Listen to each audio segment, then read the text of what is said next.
Hi everyone, this is Christine from Hallelujah Creations, and today I'm going to be using this laminator.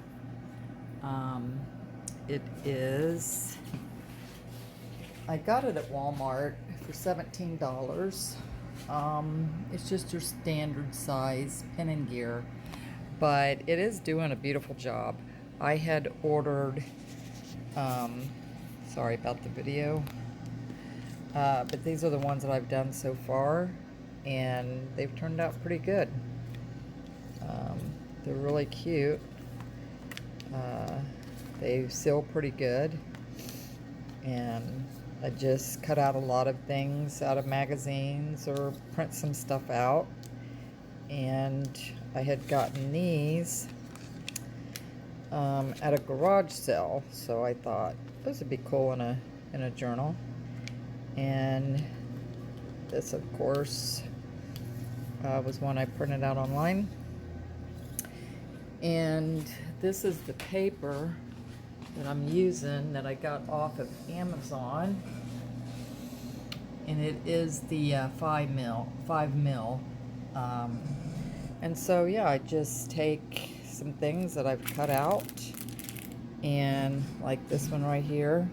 And sometimes you have to cut along the sides to get things to fit, but you just put it inside of these pouches and then make sure the air bubbles are all out of the way, and then you just put it in. There's a place on here that says photo, because this one has a lot of different sizes, and you just let the machine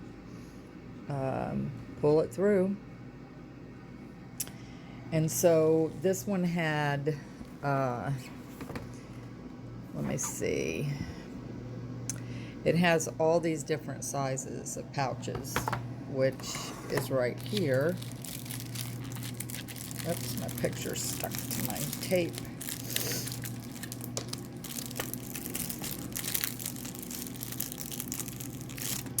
Anyhow,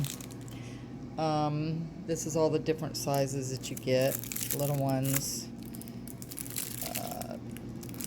like 5x7s, I think, or 5x7, and you get the big ones, and then some little photo ones, and this one's like 4x6.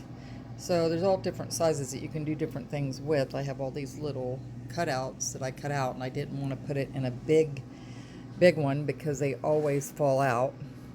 But here is the finished product, and it turned out nice. Anyway, if you'd like to watch more videos, please hit the subscribe button and the like button and notifications button, and you'll see when I make another video. All right, have a nice day. Thank you. Bye-bye.